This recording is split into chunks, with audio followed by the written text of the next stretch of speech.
स्वामी, मुझे सुर असुरों के बीच होने वाले एक महासंग्राम के होने का आभास हो रहा है। वो असुर जिन्हें किसी भी अस्त्र या शस्त्र से नहीं मारा जा सकता, जिन्हें त्रिदेव भी कोई हानि नहीं पहुंचा सकते, जो सदियों तक एक प्रकार से अमर और अजय हैं। इस भावी विनाश को रोकने का एकमात्र उपाय है देव असुर संग्राम।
असुरों द्वारा आरंभ होने वाले इस युद्ध से सर्वत्र हिंसा और विनाश मचेगी। ज्ञात नहीं क्या होने वाला है इसका परिणाम।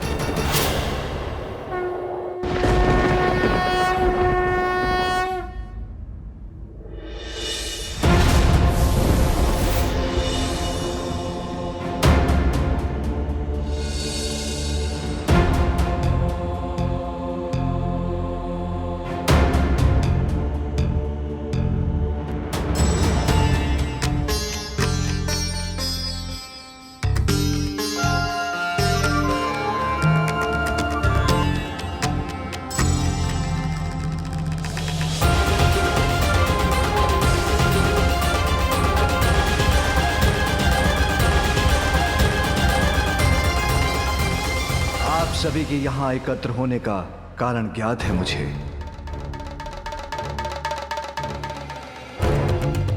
विनाशकारी संकेत तो मुझे और देवी पार्वती को भी दिखाई दिए हैं।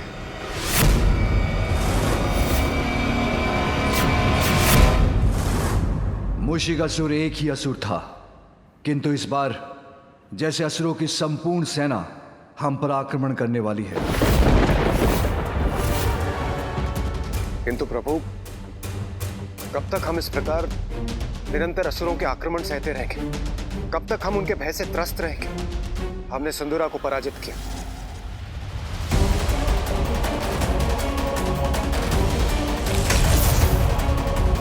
गजासुर का अंत हुआ,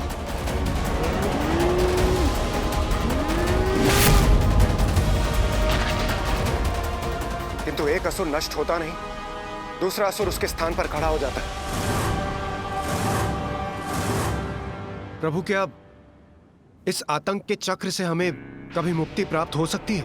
आतंक का नहीं देवराज, ये चक्र तो समस्त सृष्टि का है, जहां सदा अच्छाई और बुराई के मध्य वर्चस्व की लड़ाई चलती रहती है। इसलिए देवता हैं तो असुर भी हैं, क्योंकि विनाश से ही सृजन संभव है।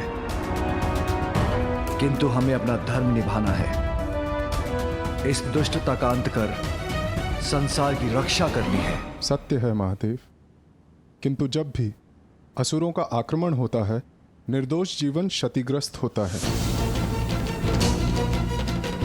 और प्रभु, अभी तक तो हम असुरों को पराजित करने में सफल रहे, किंतु सदैव ऐसा होगा ये कौन कह सकता है।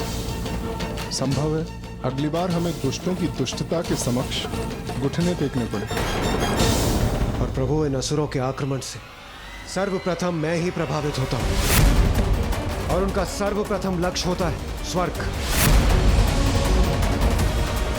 प्रभु, क्या इस आसुरी चक्र से मुक्ति प्राप्त करने का हमारे पास कोई उपाय नहीं है? ताड़कासुर, गजासुर, सिंदूरा, इन सबको आपकी और हमारी सम्मिलित शक्तियों ने पराजित किया, किंतु ये कभी ना कभी हम पर भारी पड़ेंगे। तब क्या होगा प्रभु? उसकी कल्पना से तो विचलित हो उठता हूं मैं। प्रभु, हमें इसके पूर्व ही कुछ स्थायी उपाय करना होगा। और प्रभु, युद्ध में जय पराजय तो किसी भी पक्ष की हो सकती। हम सत्य का साथ देते हैं, इसलिए सदैव हमारी ही विजय हो, यह भी तो निश्चित नहीं। और यूं ही सत्य की लड़ाई लड़ते लड़ते हम यूं ही सफलता प्राप्त करते हैं, इसे कैसे सुनिश्चित करें प्रभु?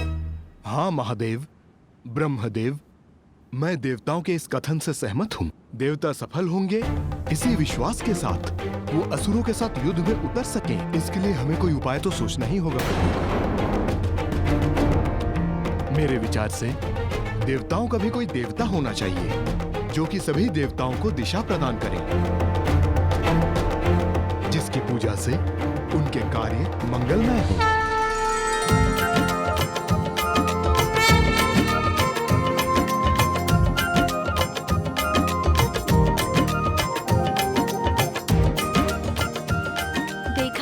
मैंने कहा था ना मूषक जी, हम सफल होंगे। हम आ गए यहाँ पर। हाँ प्रभु, मेरा भी यही प्रस्ताव है। ऋषि अगस्त्य के दिए सुझाव अनुसार हमें किसी ऐसे देवता का चयन करना चाहिए जो सर्वप्रथम पूजनीय हो, जिसकी पूजा से हमारे कार्यों में आने वाले विघ्न टल जाएं। और जिसकी पूजा से वो दुष्टों के मार्ग में कंटक के समान बनकर उनके पथ में बाधाएं उत्पन्न करें।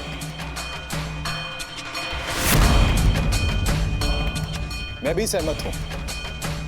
हमें ऐसे देवता का चयन करना चाहिए जो प्रथम पूज्य हो, जो देवताओं का विघ्नहर्ता ही नहीं, असुरों का भी विघ्नहर्ता हो,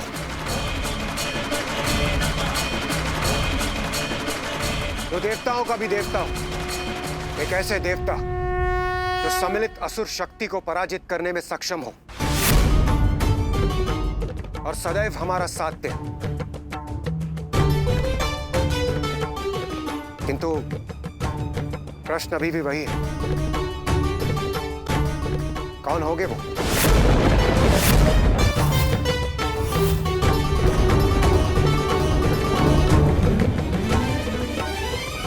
जो देवताओं के विघ्नहर्ता और असुरों के लिए विघ्नकर्ता हूँ, जो देवताओं के भी देवता हूँ।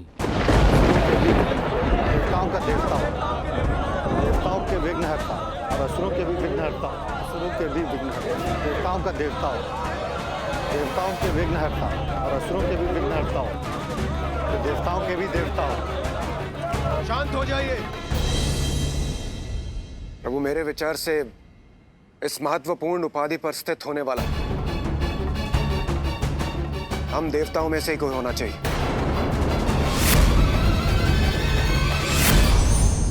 नारायण नारायण। आप समस्त देवताओं को देवर्षि नारद का प्रणाम। प्रणाम त्रिदेव।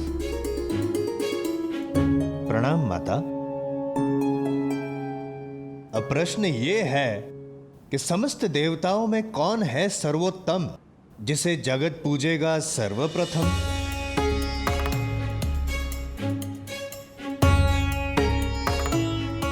नारद विचार मग्न। कठिन है। नारायण नारायण नारायण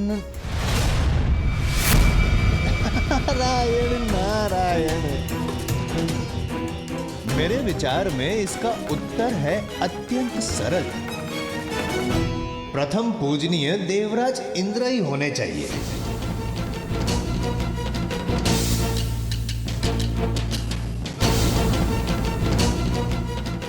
आपका क्या विचार है महादेव?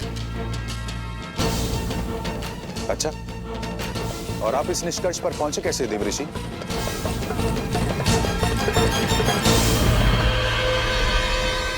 नारायण नारायण, देवराज इंद्र हैं, समस्त देवताओं के अधिपति।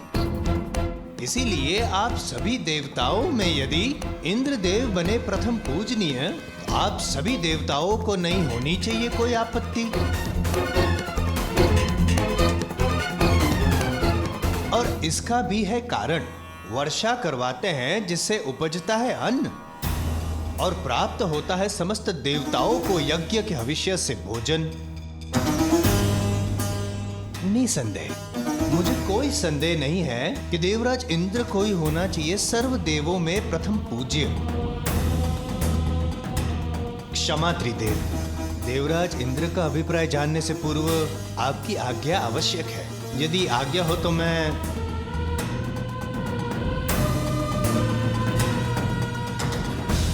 आपका क्या अभिप्राय है देवराज इंद्र? देवऋषि नारद के मत से मैं सहमत हूं। यदि आप सभी को स्वीकार हो तो। नहीं नहीं,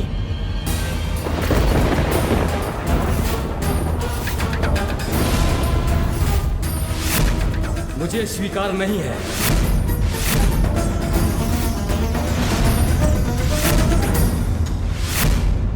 बिना मेरे किसी भी देवताओं को यज्ञ का हविष्य कहां प्राप्त होगा देवर्षि नारद जी? अग्नि में आहुति दिया हुआ हविष्य मेरी पत्नी सुहा स्वीकार कर देवताओं तक पहुंचाती है।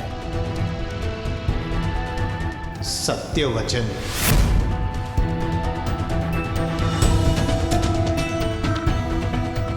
सत्य वचन।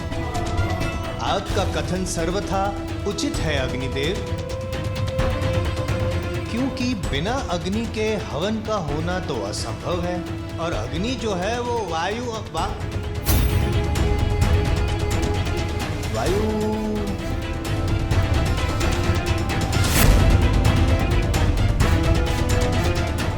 किंतु क्या देवऋषि? कुछ नहीं, ना ऐसे ही मन में एक विचार ले रहा था आकार, किंतु अग्निदेव का कथन तो सभी को है स्वीकार। कैसा विचार आकार ले रहा था आपके मन में देवऋषि? यदि आपकी आज्ञा हो तो मैं बताऊं।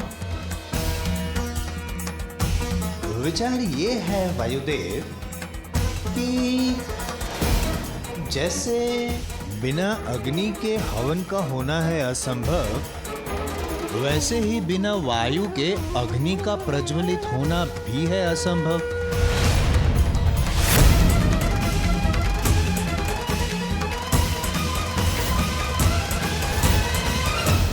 उचित है। हाँ, मुझसे ही तो चलता है जीवन, सभी के प्राण मुझसे ही तो है। यदि एक क्षण के लिए मेरा प्रवाह थम जाए तो सभी प्राणी व्याकुल हो उठेंगे, अंत हो जाएगा सबका। इसलिए प्रथम पूज्य तो मुझे ही होना चाहिए।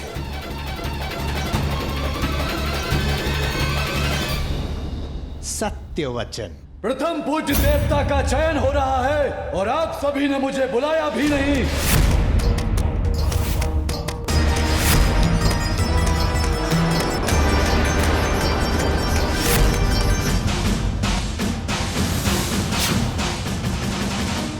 प्रणाम त्रिदेव।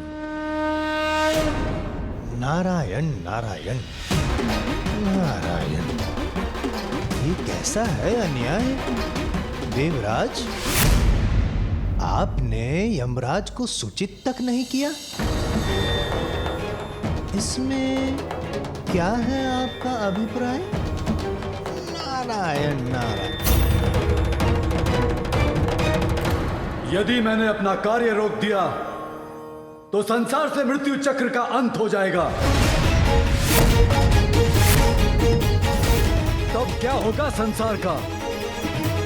आप सबने इसकी कल्पना भी की है।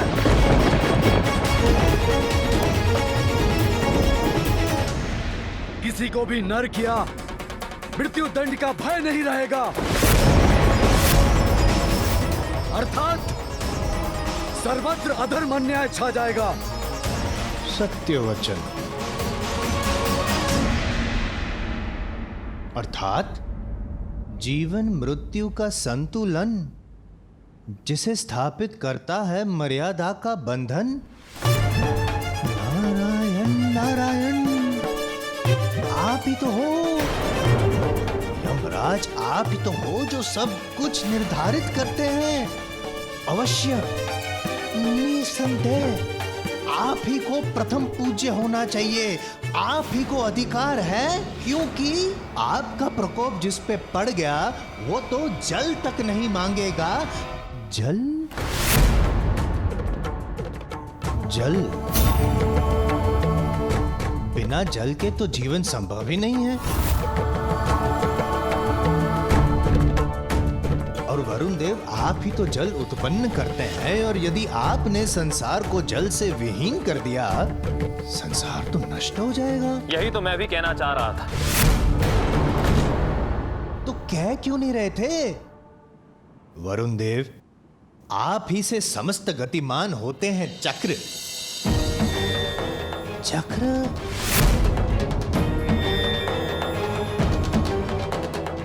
काल चक्र। मेरा महत्व तो सर्वविदित है, अब क्या अपने मुख से कहना आवश्यक होगा? कदापि नहीं। हम सबको इस बात का ज्ञात है कि सूर्य देवता तो प्रकाश देते हैं, उससे हो रहित तो जीवन के प्रकाश से हम हो जाएंगे वंचित। इसी कारण सूर्य देवता प्रथम पूज्य,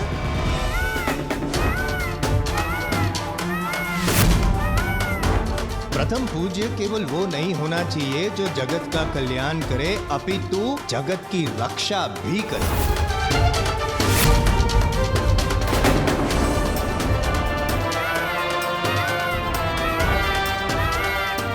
रक्षा अर्थात रक्षक, योद्धा।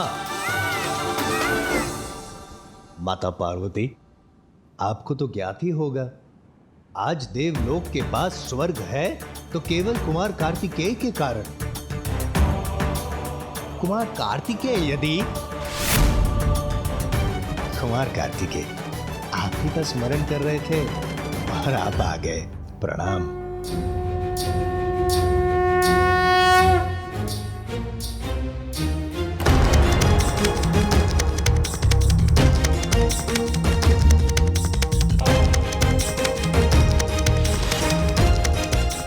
कार्तिकेय, इन्होंने ही ताड़कासुर का वध करके किया उसे कथित, इसीलिए देव सेनापति कार्तिकेय भी प्रथम पूज्य की उपाधि पे हो सकते हैं स्थित, है ना पार्वती माता?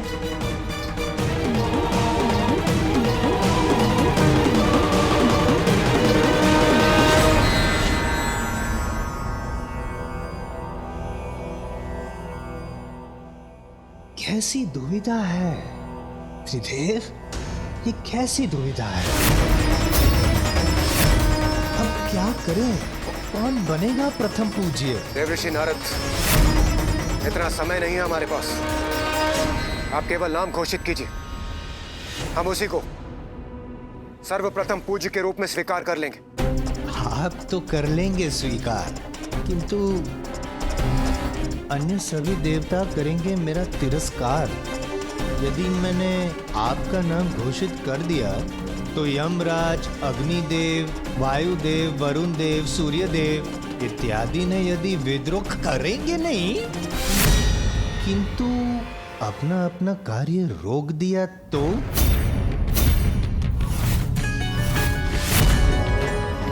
यदि ऐसा हुआ तो नारायण नारायण, संसार नष्ट हो जाएगा, और इसका भार मैं कैसे करूं स्वीकार? वो सब मुझे ज्ञात नहीं,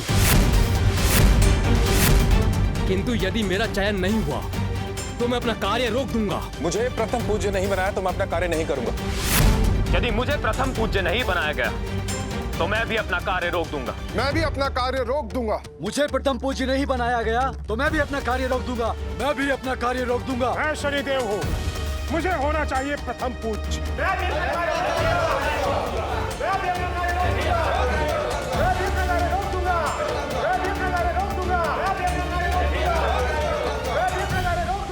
इस घोर संकट के समय में भी ये आपस में ही उलझ रहे हैं। कैसे समझाएं इन देवताओं को हम? कोई कुछ सुनने के लिए तैयार ही नहीं। इंद्र सहित देव सारे कर रहे विवादा,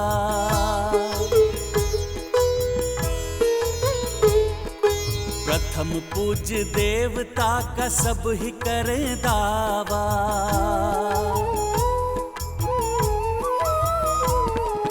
सबके विपरीत सुमुख युक्ति सुझाए, न्यायाधीश की नियुक्ति दिए उपाय। यदि सभी ऐसे ही बोलते रहेंगे तो प्रथम पूज्य कौन होगा? उसका निर्णय कौन करेगा? मेरे विचार से हमें इस कार्य के लिए एक न्यायाधीश नियुक्त करना चाहिए जो इस बात का निर्णय करे।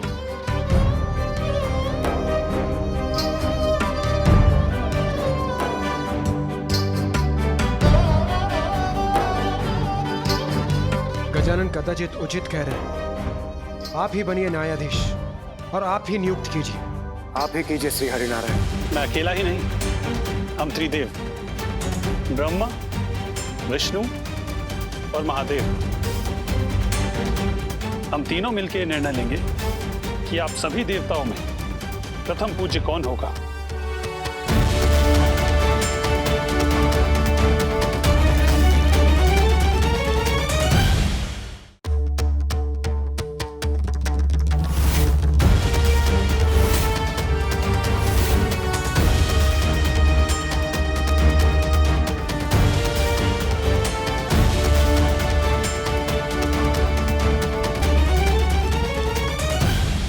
मैं होठ पढ़ सकता हूं। मेरे विचार से ये लोग मेरा ही नाम ले रहे हैं।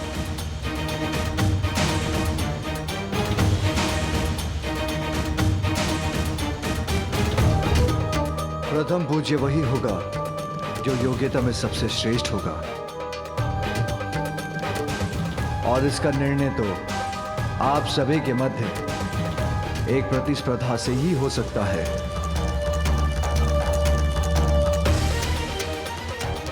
प्रतिस्पर्धा? कैसी प्रभु? हाँ देवराज, क्योंकि प्रतिस्पर्धा योग्यता की श्रेष्ठता सिद्ध करने का सर्वोत्तम उपाय है। इसलिए प्रतिस्पर्धा से भागने की नहीं, उसमें भाग लेने की आवश्यकता है, क्योंकि प्रतिस्पर्धा में विजय पाने की इच्छा हमारे भीतर छिपे गुणों को बाहर निकालकर हमारी क्षमता को उजागर करती है। उचित है प्रभु, किंतु हमें करना क्या होगा? आप सभी को अपने वाहनों पर आरूढ़ होकर एक दौड़ में भाग लेना होगा, जिसका प्रारंभ कैलाश से होगा।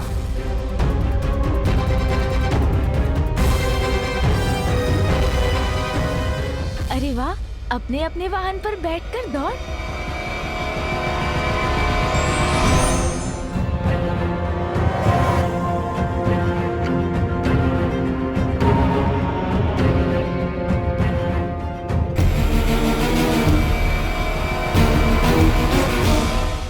त्रिलोक में स्थित तीर्थ काशी, हरिद्वार, ऋषिकेश, गंगा, सागरपुरी, काशी और द्वारका, और फिर वहां से होते हुए पाताल के तीर्थ, राजावली का नगर, नागलोक, फिर स्वर्ग के तीर्थ, सूर्यलोक और नवग्रह मंडल के समस्त लोक, महरलोक, ब्रह्मलोक, वैकुंठ लोक और गोलोक से होते हुए वापस यहाँ लौटना होगा। किंतु ये कैसे ज्ञात होगा प्रभु कि इन तीर्थों को सभी ने छुआ है? कोई विजय की लालसा में बिना इन तीर्थों पर गए लौट आए तो? ऐसा नहीं होगा अग्निदेव। इन स्थानों की परिक्रमा कर वहां का एक तत्व लेकर आना होगा आपको, जो सर्वप्रथम कैलाश लौटेगा वही प्रथम पूज्य देव बनेगा। इस प्रतिस्पर्धा के लिए मैं तैयार हूं। मैं भी तैयार हूं त्रिदेव। मैं भी तैयार हूं। हाँ, मैं भी तैयार हूं। मैं वरुण देव, मैं भी तैयार हूं।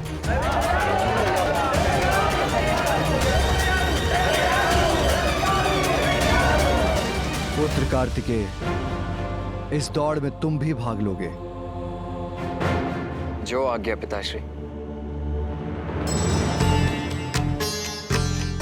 प्रभु और गजानन, क्या वो भाग नहीं लेगा स्पर्धा में? अब तो मेरे पास भी मेरा वाहन है।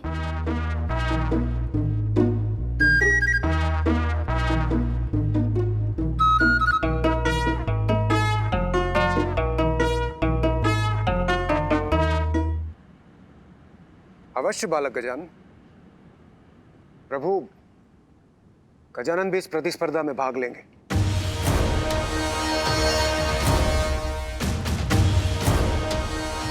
कल प्रातःकाल इस स्पर्धा का आरंभ कैलाश से होगा। नारायण नारायण।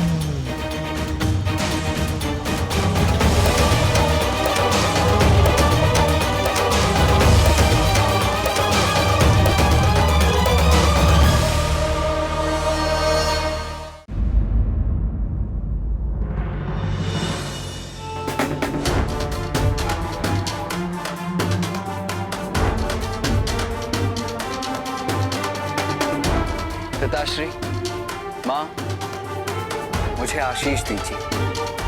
मैं इस प्रतियोगिता में सफल हूँ।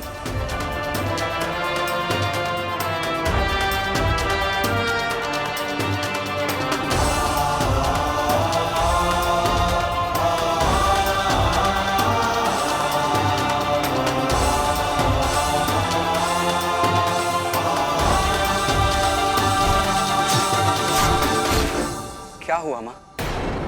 आप अचानक इतनी चिंतित क्यों हो गई?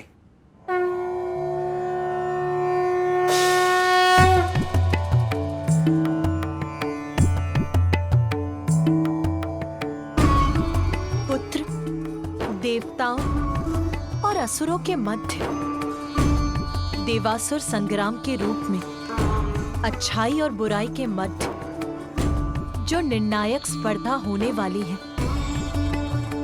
उसमें देवताओं को उचित नेतृत्व प्राप्त हो, उसके लिए ये प्रतिस्पर्धा अत्यंत महत्वपूर्ण है पुत्र, जिसमें मेरे दोनों पुत्र यथाशक्ति विजय प्राप्त करने के लिए प्रयत्न करें। ये मेरी इच्छा है। हाँ माँ, अवश्य करेंगे हम। और अब तो मेरे पास मेरा वाहन भी है। अरे भैया, अभी तक आपने मेरे वाहन मूषक जी से भेंट नहीं की है ना? मैं अभी मिलवाता हूँ आपको, आइए ना।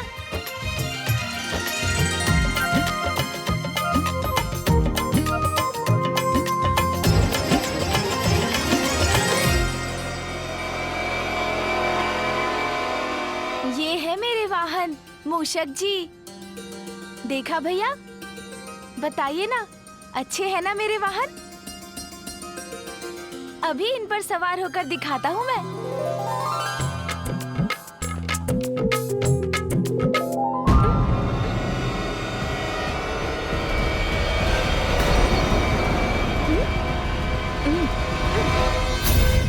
उठिए मूषक जी, उठिए।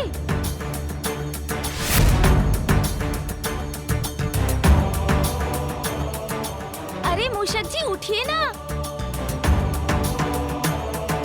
ये कैसा वाहन चुन लिया गजानन ने, जो उसका भार उठाने में भी असमर्थ है। कोई बात नहीं मूषक जी, इस बार अवश्य सफल होंगे आप। एक प्रयत्न और कीजिए। गजानन, तुमने अन्य देवताओं के वाहन देखे? उनको छोड़ो, मेरे वाहन मयूर के तीव्र वेग से तो तुम परिचित हो ना? उनसे तुम्हारा ये वाहन कैसे स्पर्धा करेगा? तुम्हें अभी एक दूसरा वाहन चुनना होगा। पुत्र कार्तिकेय,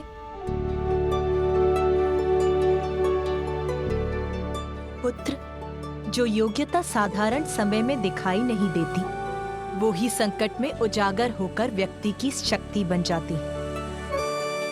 इसीलिए बिना किसी के सामर्थ्य को जाने उसके बारे में किसी निष्कर्ष तक पहुंचना तो सर्वथा अनुचित है पुत्र। जी माता, शुभ संकल्प तो किसी को कल्पना से परे ले जा सकता है। संभव है कल गजानन और उसका वाहन मूषक तुम्हें चकित कर दे पुत्र। इसीलिए कभी किसी को कम आंकने की भूल मत करना पुत्र। उचित है माँ, किंतु मुझे तो ऐसा प्रतीत हुआ जैसे भैया मेरे मूषक जी को कम नहीं आंकना चाहते। वो तो बस इतना चाहते हैं कि मैं असफल ना हूँ, है ना भैया?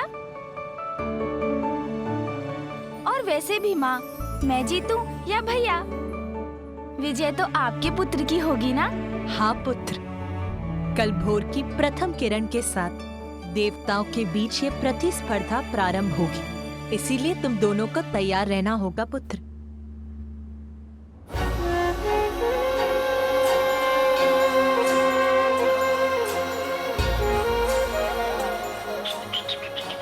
मुझे क्षमा कर देते। यदि मुझसे योग्य वाहन होता तो आप अवश्य विजय पा सकते थे। किंतु मेरे कारण कदाचित आपको पराजय का मुख ही देखना पड़े।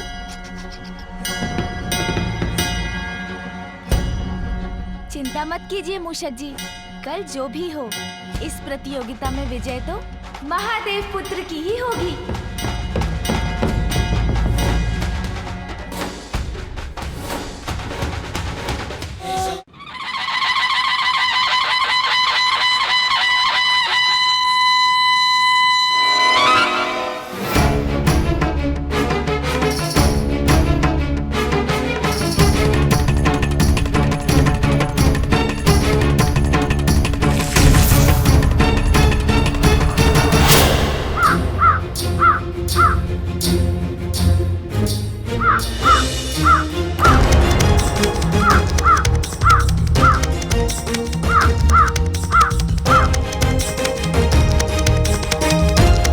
प्रणाम पिताश्री। प्रातः काल सर्वप्रथम उठने मात्र से कोई लाभ नहीं होता और न ही सर्वप्रथम प्रतियोगिता के स्थान पर पहुंचने से ही, अपितु सर्वप्रथम प्रतियोगिता समाप्ति के स्थान पर पहुंचने से ही विजय प्राप्त होगी। उचित कहा तुमने पुत्र शनि। विजय किसकी होगी ये तो काल ही निर्णय करेगा।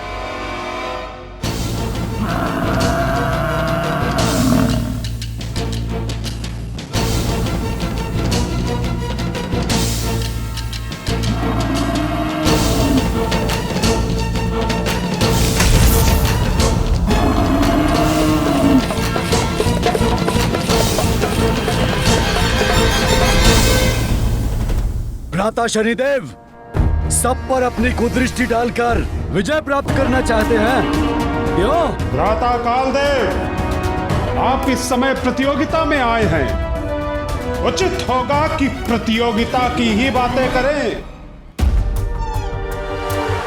चंद्रदेव की जय! चंद्रदेव की जय! चंद्रदेव की जय!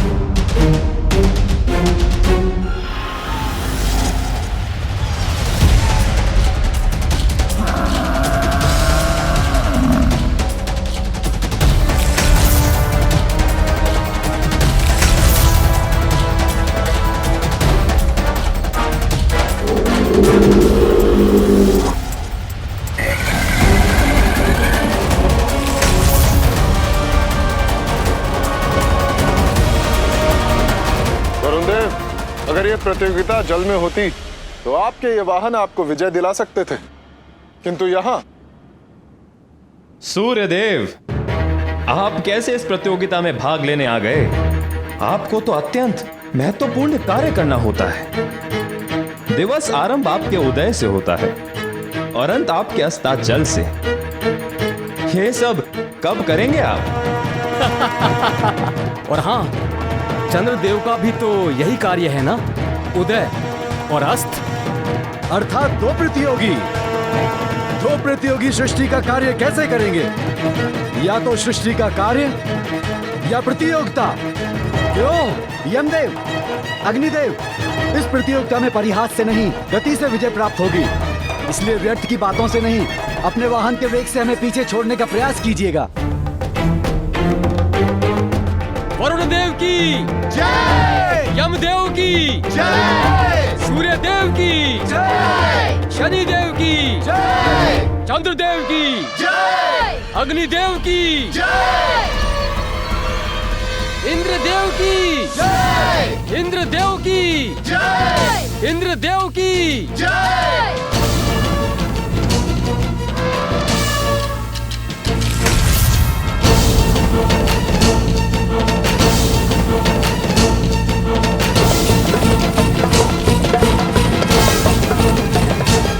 देखिए देवगण, अंत में ही सही किंतु देवराज इंद्र पधार तो गए।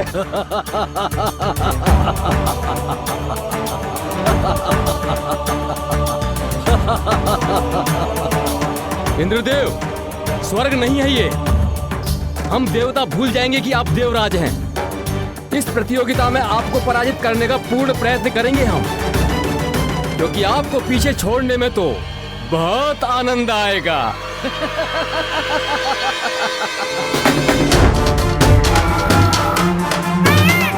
वीर कार्तिकेय की जय, वीर कार्तिकेय की जय, वीर कार्तिकेय की जय।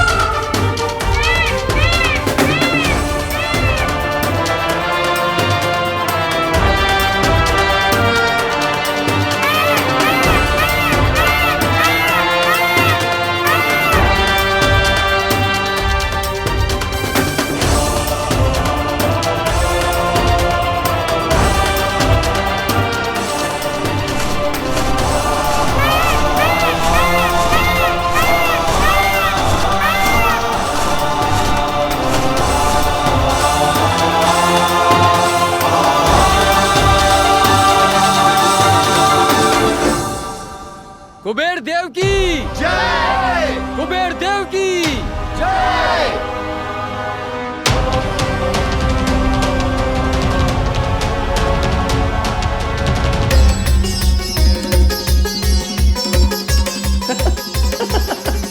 कुमार कार्तिकेय, हमें भी थोड़ा स्थान दीजिए, अपने मयूर पंख को थोड़ा सा।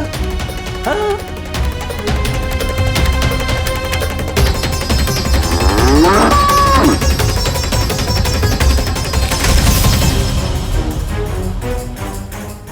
धन्यवाद कुमार कार्तिकेय।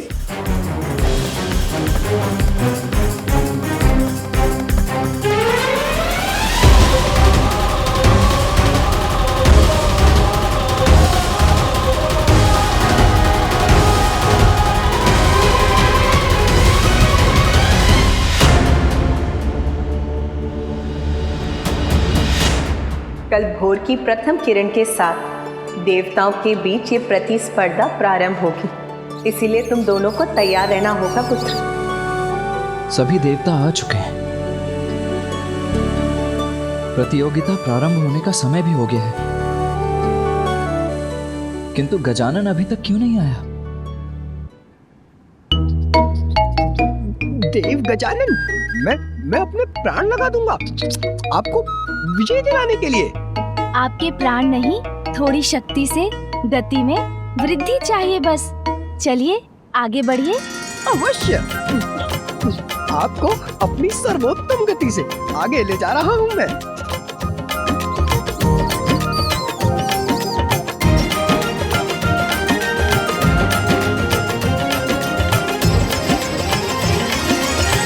तनिक शीघ्रता करने का प्रयत्न कीजिए मूषक जी। आप प्रयास करेंगे तो सब संभव होगा।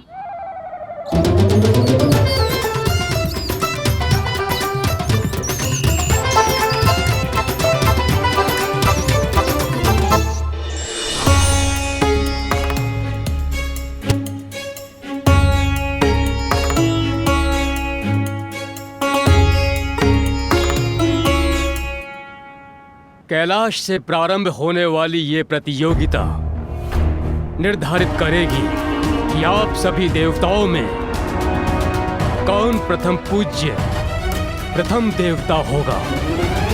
आपको तीर्थों की इस यात्रा को अपने वाहन पर आरूढ़ होकर पूर्ण करना है।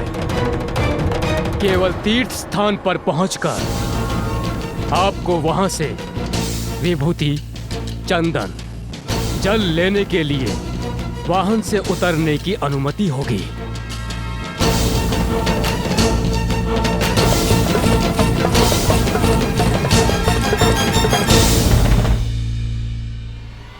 सभी देवगण अपने अपने स्थान पर आकर प्रतियोगिता के लिए तैयार हो जाएं।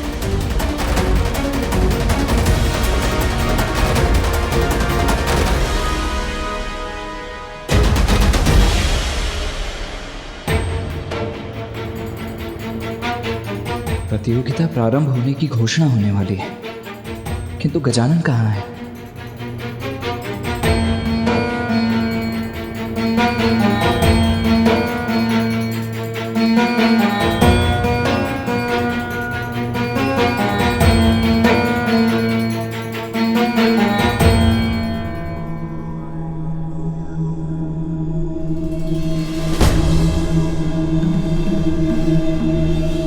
क्षमा करे ब्रह्मदेव, किंतु हमें प्रतीक्षा करनी चाहिए।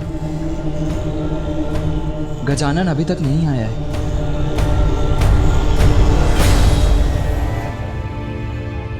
ब्रह्मदेव, मेरे विचार से गजानन की प्रतीक्षा करने का कोई लाभ नहीं।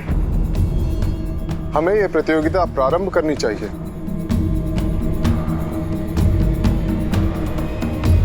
गजानन का वाहन तो इतनी धीमी गति से चलता है कि उसके साथ गजानन का इस स्पर्धा में प्रतिभागी बनना न्यायोचित नहीं होगा। जो भी हो सूर्यदेव, गजानन प्रतिभागी तो अवश्य होगा। कहाँ हो गजानन? शीघ्रता करो।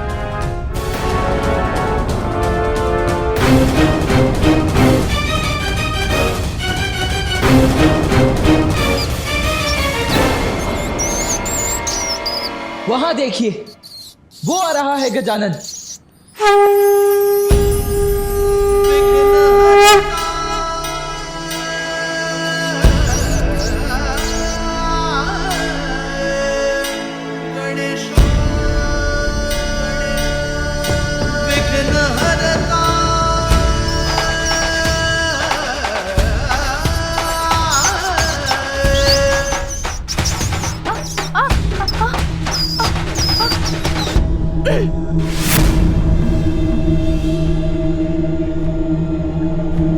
क्षमा करें देव, ज्ञात नहीं ये कैसे हो गया। मैं तो आपको विजयी दिलाने के लिए अपने प्राण लगा रहा था।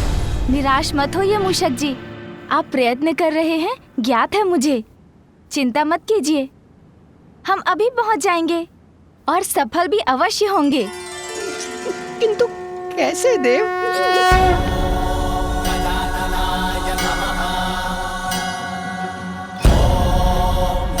ऐसे।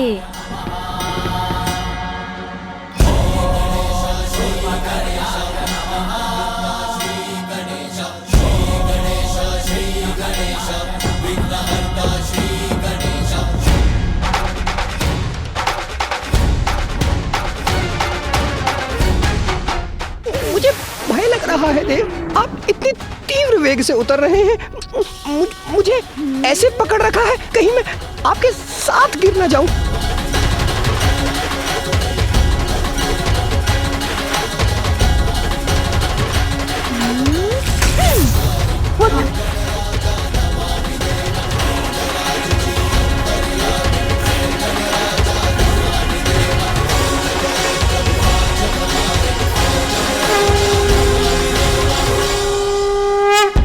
प्रणाम फूफा जी, प्रणाम मामा जी, प्रणाम पिताश्री, प्रणाम माँ। पुत्र गजानन, तुम्हें विलंब हो गया है। शीघ्र जाकर अपना स्थान ग्रहण करो।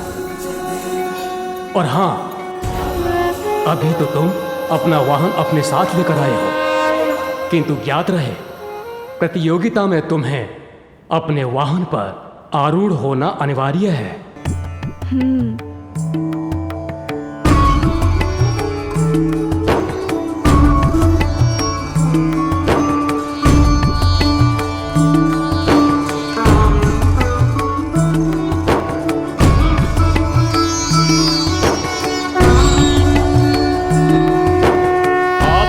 तैयार हो जाइए। मेरी शंख ध्वनि के साथ ही स्पर्धा आरंभ होगी।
यहाँ मैं एकाकी नहीं हूँ।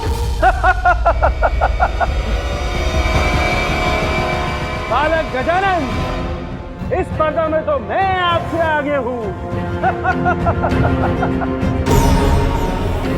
बहुत कठिन समय आने वाला है। भीषण देवासुर संग्राम में सर्वश्रेष्ठ देव का नेतृत्व आवश्यक है, इसीलिए श्रेष्ठतम देव ही विजयी हो।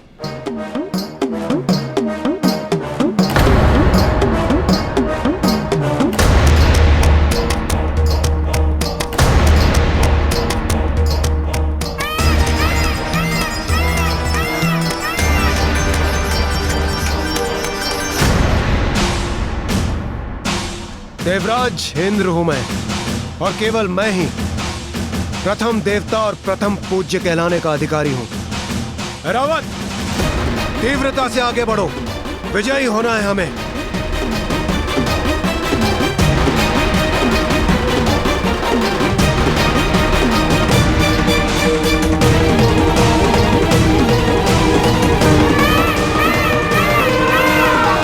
अद्भुत है रावत, ऐसे ही बढ़ते रहो।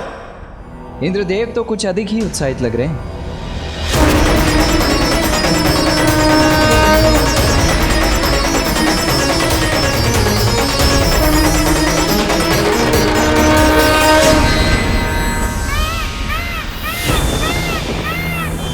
ये इतने तीव्र वेग से कैसे आगे बढ़ गए कुमार कार्तिकेय?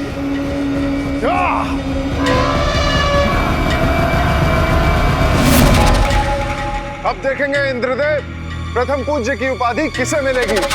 रावत, और तीव्र।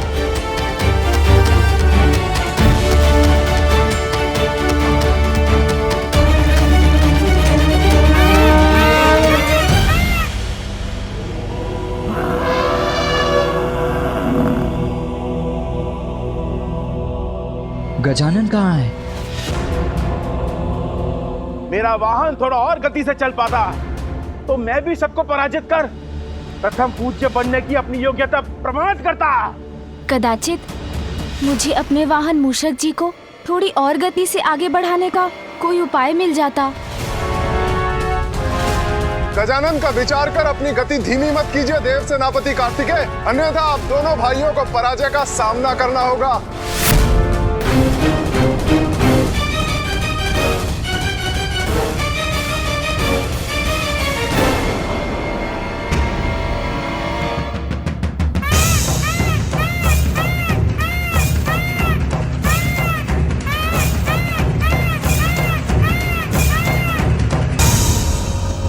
कार्तिकेय लौट क्यों रहे हैं?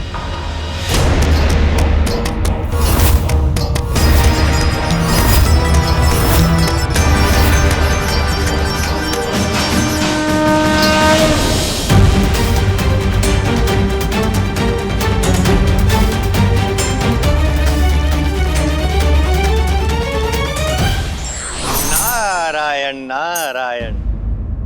प्रणाम त्रिदेव। प्रणाम माताओं। अद्भुत। ऐसा प्रतीत होता है कि अति रोचक होने वाली है यह स्पर्धा। देवर्षि नारद, देवताओं में परस्पर द्वेष उत्पन्न करके आप अपना कार्य तो कर चुके हैं, अब पुनः क्यों आए हैं? नारायण नारायण, देवताओं में उत्पन्न हो द्वेष, ऐसा कदापि नहीं था मेरा उद्देश्य। जगत कल्याण करता हूँ, पालन करता हूँ आपका आदेश। प्रभु, ऐसी रोमांचक स्पर्धा मैं कैसे छोड़ सकता था? और इस बात का तो आपको भी ज्ञात है प्रभु कि स्पर्धा का क्या है कारण। चुनाव होगा और प्राप्त होगा हमें वो देवता जो करेगा हम सबका तारण।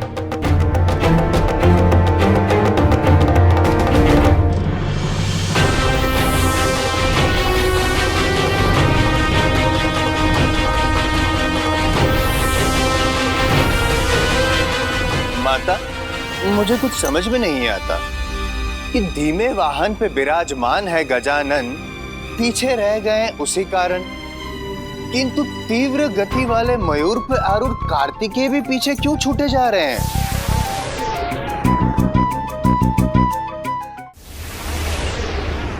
देवर्षि नारद, आप चिंता मत कीजिए। पुत्र कार्तिकेय के पास इसका अवश्य उचित कारण है। निसंदेह। कुछ भी हो प्रभु, मेरी तो अभी भी गजानन से ही आशा है। आपको स्मरण है स्वामी, किस तरह से वो आपका शंख ले गया था और आपको पता भी नहीं चला था।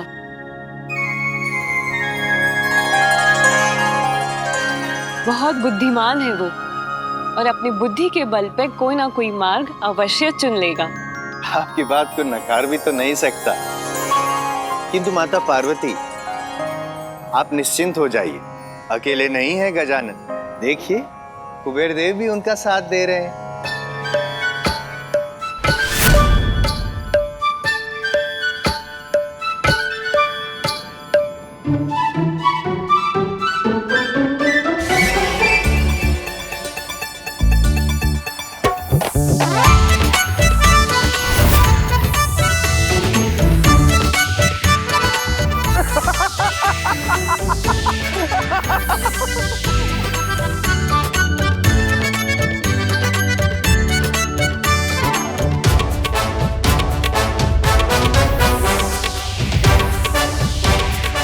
अरे वाह, कुबेर देव जी ने तो गाजर दिखाकर अपने वाहन का वेग बढ़ा लिया।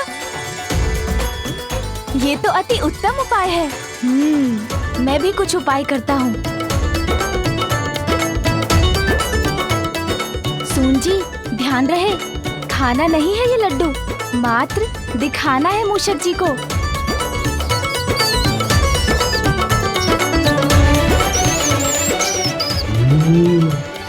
लड्डू। अरे नहीं नहीं, आप क्या कर रहे हैं मूषक जी? लड्डू चाहिए तो आगे बढ़ते रहिए, रुकिए मत।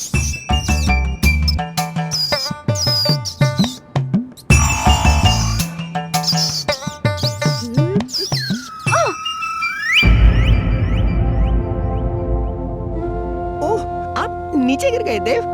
मुझे मुझे क्षमा कर दें। मैं तो अपने प्राण लगाना चाहता हूँ आपकी विजय के लिए, किंतु क्या करूं प्रभु, लड्डू देखकर लालच आ गया मुझे। हाँ मूषक जी, दोष आपका नहीं, मेरा ही है। मैं ही लड्डू दिखाकर आपको गति से आगे बढ़ने का लालच दिला रहा था। कोई बात नहीं, हम पुनः प्रयत्न करते हैं।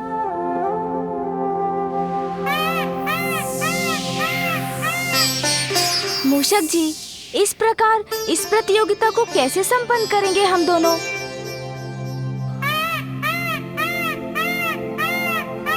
गजानन। भैया, आप यहाँ क्या कर रहे हैं? स्पर्धा छोड़कर यहाँ क्यों आ गए आप? यही प्रश्न तो मैं तुमसे करने आया हूँ गजानन। तुम अभी तक यहाँ क्यों रुके हुए हो? अन्य देवता कितना आगे बढ़ गए हैं और तुम अभी तक एक पग भी आगे नहीं बढ़े हो।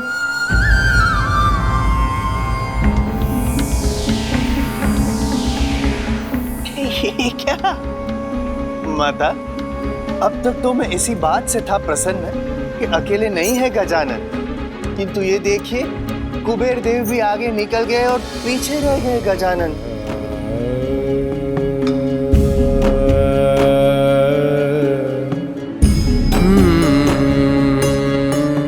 क्या कुमार कार्तिकेय भी प्रतियोगिता त्याग कर पुनः लौट आए हैं? क्षमा करें माता, किंतु आपके पुत्र प्रतियोगिता से बाहर हो चुके हैं और ऐसा प्रतीत होता है कि कुमार कार्तिकेय और गजानन दोनों ही प्रथम पूज्य होने का अधिकार खो चुके हैं।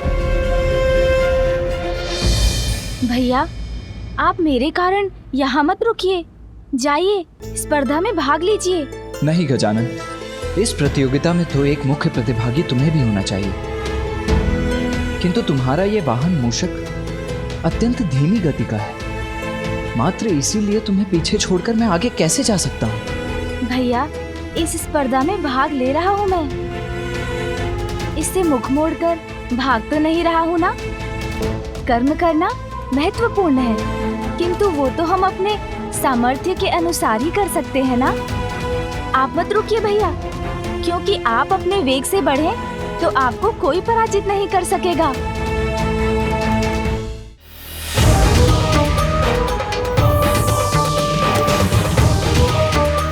और तीव्र रावत।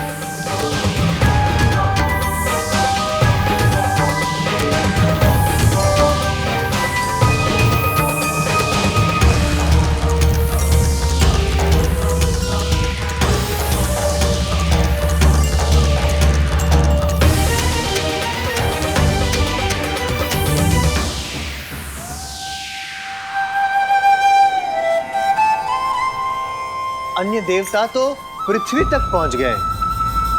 सबसे आगे तो मैं ही हूँ। बस ये तीर्थ स्थलों की यात्रा शीघ्रता से पूर्ण करनी होगी मुझे। सूर्यदेव, इस भ्रम में मत रहिए कि आपका वेग अत्यंत तीव्र है। स्वयं को सर्वाधिक तेजस्वी समझते हैं ना आप। अब मैं दिखाऊंगा आपको अपना तेज, जिससे आपके ही नहीं, आपके इन सब दशवों के नेत्र भी चौंधिया जाएंगे।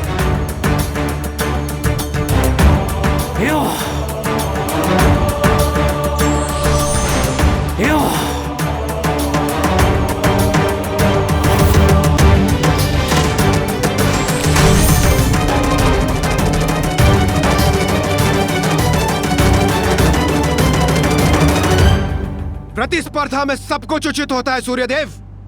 प्रथम पूज्य बनकर आपका प्रणाम अवश्य स्वीकार करूंगा मैं।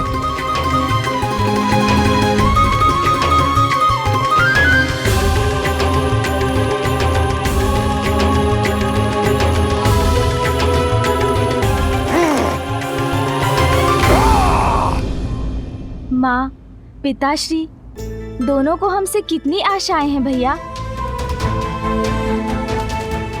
इसलिए मेरा कहना मान लीजिए। आप जाइए। वैसे भी आप विजयी हो या मैं, एक ही बात तो है। हम दोनों में कोई भेद कहाँ है।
इंद्रदेव ने तो पावन गंगा माता के जल में स्नान भी कर लिया।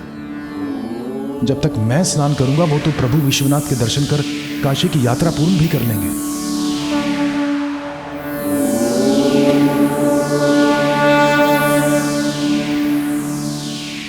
बहुत विलंब कर दिया आने में देवगण।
समस्त देवता काशी तक पहुंच गए हैं और देवराज इंद्र प्रथम है। अच्छा है, अभी तक तो मैं ही प्रथम हूं और अब किसी को अपने से आगे जाने नहीं दूंगा मैं। आगे बढ़ो ऐरावत, अति उत्तम। कहीं नहीं जाऊंगा मैं तुम्हें छोड़कर। यदि तुम इस स्पर्धा में भाग नहीं लोगे तो मैं भी नहीं लूंगा। मेरे लिए विजय नहीं, मेरा परिवार अधिक महत्वपूर्ण है। तुम अधिक महत्वपूर्ण हो गजानन। भैया, यदि आप मुझे वास्तव में विजयी होते देखना चाहते हैं तो आप जाइए, आगे विजय प्राप्त कीजिए। आपकी विजय में ही मेरी जय होगी। भैया, अपने लिए नहीं तो मेरे लिए आगे बढ़िए और विजय प्राप्त कीजिए इस प्रतियोगिता में। भाग्य आपका साथ दे, यही कामना है मेरी भैया। यदि मेरे स्थान पर तुम होते गजानन तो मुझे और भी अधिक प्रसन्नता होती। यदि तुम विजयी हो सकते तो उस विजय को मैं अपनी भी विजय मानता। आप चिंता मत कीजिए भैया, मैं कुछ उपाय सोच लूंगा। आप जाइए।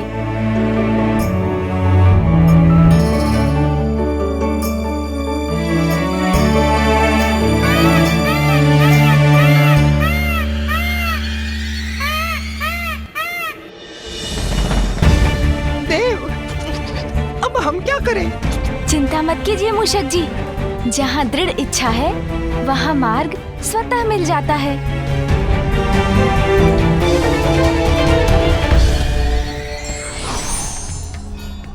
प्रतियोगिता में विजयी होने से अधिक महत्वपूर्ण है भाग लेना, क्योंकि इससे हमें जीवन में आगे बढ़ने का और समस्याओं का सामना करने का अनुभव प्राप्त होता है। मुझे अपने दोनों पुत्रों पर पूर्ण विश्वास है, वो इस स्पर्धा में सफलता अवश्य प्राप्त करेंगे। आपने पराजय स्वीकार कर ली है गजानन? मैं अपने माता पिता की अर्चना कर उनकी उपस्थिति में इस प्रतियोगिता का भाग बनूंगा। इस हफ्ते जानिए कि कैसे बने गजानन प्रथम देव।